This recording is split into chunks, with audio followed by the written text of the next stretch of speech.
भिलाईपुर के गांव में पीलू सोडा बेचा करती थी। पीलू का सोडा बहुत बिकता था। पीलू घरेलू तरीके से रंग बनाया करती थी और बहुत अच्छे से अलग अलग फ्लेवर बनाकर बेचा करती थी। ये लोगों को बहुत पसंद आता था। उसकी दुकान के सामने कालू की भी सोडा की दुकान थी, लेकिन वो बहुत ही आलसी था और पीलू की तरक्की से जलता था। सोडा ले लो सोडा, रंग बिरंगे अलग अलग फ्लेवर्स के सोडा, ऐसे फ्लेवर्स आपको पूरे जंगल में कहीं नहीं मिलेंगे।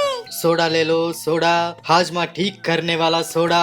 तो टिल्लू कहता है, कालू भाई, आजकल लोग शौक के लिए सोडा पीते हैं, हाजमा ठीक करने के लिए नहीं। इसलिए हम पीलू की दुकान में जाते हैं, वहाँ एक से एक फ्लेवर के सोडे मिलते हैं। ये सुनकर कालू बहुत गुस्सा करता है। टिल्लू पीलू की दुकान जाकर पूरे परिवार के लिए सोडा ले लेता है। ये लो टिल्लू भैया, फैमिली पैक सोडा, 500 रुपए हुए। कालू सोच में पड़ जाता है। इस पीलू को हराने का तरीका सोचना होगा, नहीं तो मुझे ये गरीब कर देगी और मुझे जंगल छोड़कर जाना पड़ेगा। उस रात कालू जाबाज चील के पास जाता है और जंगल से एक पाउडर लेकर आता है, जिसको वो अपने सोडा में मिलाता है। अगले दिन कालू मिलावटी सोडा बेचने लगता है। सोडा ले लो इंटरनेशनल सोडा, एक बार पियोगे तो बार बार पियोगे। सोडा ले लो इंटरनेशनल सोडा, एक बार पियोगे तो बार बार पियोगे। अरे कालू भैया, तुम कहाँ से इंटरनेशनल सोडा ले आए? वो मेरे जीजाजी ने भेजे है अमेरिका से।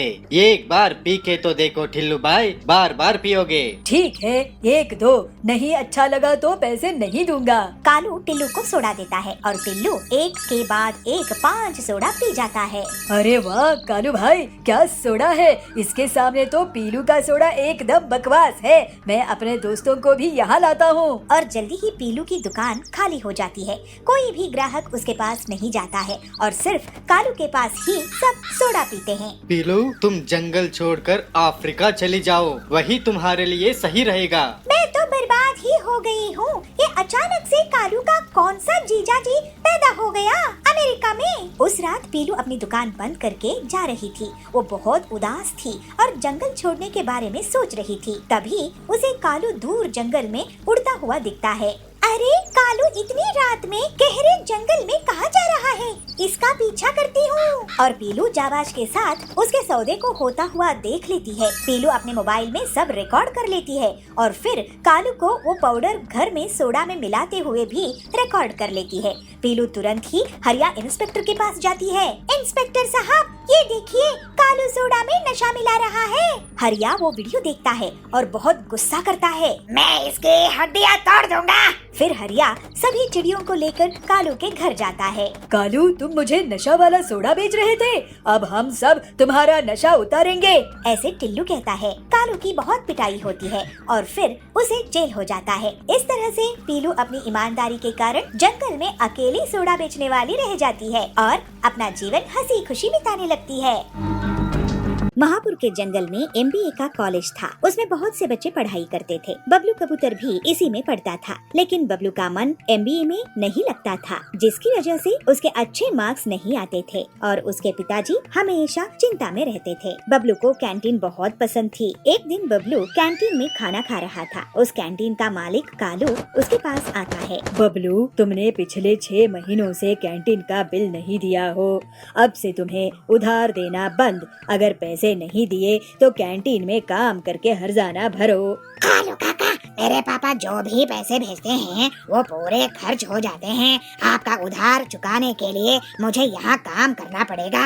मुझे क्या, मुझे तो एक फ्री में नौकर मिल जाएगा। ठीक है, अब से कैंटीन में काम करना शुरू कर दो। बबलू कैंटीन में काम करना शुरू कर देता है। वो बर्तन साफ करता था, झाड़ू पोछा करता था, चाय कॉफी बनाता था और दूसरे स्टूडेंट्स को उनका ऑर्डर सर्व भी करता था। बबलू को नौकरों की तरह काम करता देख बाकी के स्टूडेंट्स बहुत मजाक उड़ाते थे। देखो देखो, बबलू तो MBA करना चाहता था, लेकिन कैंटीन में नौकर कर रहा है। इससे अच्छा तो तुम अपने गांव में ही काम कर लेते बबलू। हरिया, तुम पढ़ाई कर लो, असली पढ़ाई काम करने में है। मैं यहाँ काम तो कर रहा हूँ ना। इस तरह से जैसे तैसे बबलू MBA पूरा करता है और घर वापस पहुंचता है। उसके पिताजी कड़क उसको बोलते हैं, बबलू, तू कॉलेज क्या 3rd ग्रेड से पास होने के लिए गया था? इतना पैसा खर्च करके तुझे MBA करवाया, लेकिन तेरे मार्क्स से तो तुझे कोई नौकरी भी नहीं मिलेगी। नहीं पिताजी, आपकी जबरदस्ती के कारण मैंने MBA पूरा किया हूँ। अब मैं जबरदस्ती से काम नहीं करवाऊंगा, मैं अपना खुद का काम करूँगा। और MBA भी तो यही सिखाता है, खुद का काम करना है तो अपने पैसों से करना। मेरे पास इतने पैसे नहीं है। ये सुनकर बबलू सोच में पड़ जाता है। अगली सुबह एक बोर्ड तैयार करता है जिसमें लिखा होता है सस्ता लंच। लंच बनाकर बबलू साइकिल में ही बेचता था और सिर्फ 20 रुपए में लोगों को सस्ता लंच देता था। जल्दी ही उसकी दुकान में लोगों की भीड़ लग जाती है। खासकर गरीब लोग उसके खाने को बहुत पसंद करते थे। बहन, क्या तुम्हें पता है कि जंगल में एक बहुत ही सस्ता टिफिन वाला आया हुआ है? वो सिर्फ 20 रुपए में लंच बेच रहा है। कौन है बहन जो हम गरीबों के लिए इतना सस्ता खाना दे रहा है? कोई लड़का है, पढ़ा लिखा है, लेकिन बहुत स्वादिष्ट खाना बनाता है। ये सुनकर बबली भी उसके यहाँ खाना खाने चली जाती है। ऐसे ही एक दिन बबलू के कॉलेज के स्टूडेंट्स और कालू कैंटीन वाला उसकी दुकान में पहुँचते हैं और उसकी तारीफ करते हैं। बबलू, तुम तो वाकई में बहुत होशियार निकले। हम तो बस नौकरी कर रहे हैं और तुमने तो अपना कारोबार ही शुरू कर दिया है। ये होता है असली MBA। अरे इसमें ऐसी कोई बात नहीं है हरिया, तुम नौकरी करते हो तो छोटे नहीं हो। हाँ, मुझे कैंटीन बहुत पसंद थी तो मैंने ये काम शुरू कर लिया। और कालू अंकल, मेरे पास आपको देने के लिए पैसे नहीं रहते थे, मैं आपसे मेहनत से कारोबार करना सीखा हूँ और यहाँ पर सस्ता खाना बेचने में बहुत मेहनत लगती है। कड़क एक तरफ खड़ा होकर ये सब सुन रहा था और फिर अपने बेटे के पास जाता है। बेटा, मैं तुझे कितना गलत समझता था कि MBA में अगर पैसे खर्च किए हैं तो वही करना चाहिए, इसके आगे मैं कभी नहीं सोचा। लेकिन तू बहुत ही समझदार और मेहनती निकला, मुझे तुझ पर गर्व है। इस तरह से बबलू साइकिल में ही सस्ते लंच बेचा करता था और धीरे धीरे उसकी दुकान बहुत बड़ी हो जाती है। लेकिन वो अपने लंच का दाम नहीं बढ़ाता है और फिर मुनाफा कमाता है। इस तरह से बबलू एक सफल कारोबारी बन जाता है। पुणेपुर गांव के जंगल में गरीब पीलू चिड़िया अपने पति बंटी कबूतर के साथ रहती थी।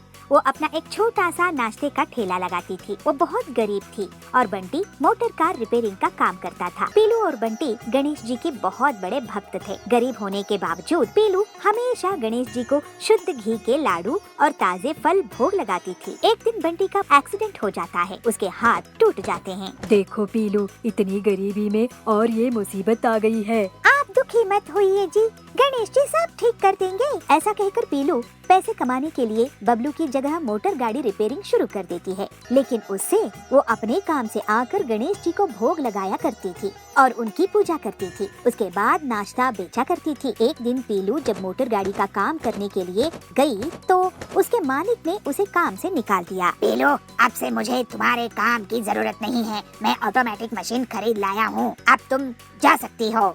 लेकिन मुझे पैसों की बहुत जरूरत है सेठ जी। देखो, अब जमाना मशीनों का है, अब से काम मिलना बहुत मुश्किल होने वाला है। पीलू रोते रोते घर वापस आती है। गणेश जी, अब मैं क्या करूं? मैं ही अब घर संभाल रही थी, अपने पति का इलाज कराना है, लेकिन मेरे पास तो पैसे ही नहीं है। ना नाश्ते की दुकान चलती है, ना नौकरी चली।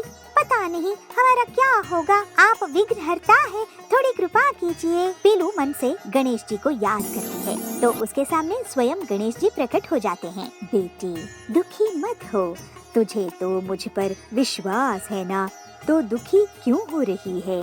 मैं तेरी हर मुसीबत, हर तकलीफ को अच्छे से समझता हूँ। तूने बहुत दुख देखी है और फिर भी मेरी भक्ति में कमी नहीं आने दी। मैं अब तेरी सारी तकलीफें दूर कर दूंगा। गणेश जी, आपके दर्शन हो गए, यही शुभ है। पीलू, तू बहुत साफ दिल की है। मैं तुझे एक तवा दे रहा हूँ, तू इसमें पराठे बनाना और अपनी दुकान में बेचना। कुछ ही दिनों में तेरे सारे कष्ट दूर हो जाएंगे। गणेश जी, लेकिन मैं सबसे पहले आपको आपको ही भोग लगाऊंगी। जैसी तेरी इच्छा बेटी। और फिर गणेश जी पीलू के लिए तवा प्रकट कर देते हैं और उसे आशीर्वाद देकर वहाँ से अंतर्ध्यान हो जाते हैं। पीलू बंटी को सब बात बताती है। देखिए जी, गणेश जी मुझे दर्शन देकर कृपा करे हैं और मुझे ये तवा दिए हैं। इस पर मैं पराठा बनाकर बेचूंगी। भगवान गणेश जी तुम्हें दर्शन देकर बहुत बड़ी कृपा किए हैं पीलू।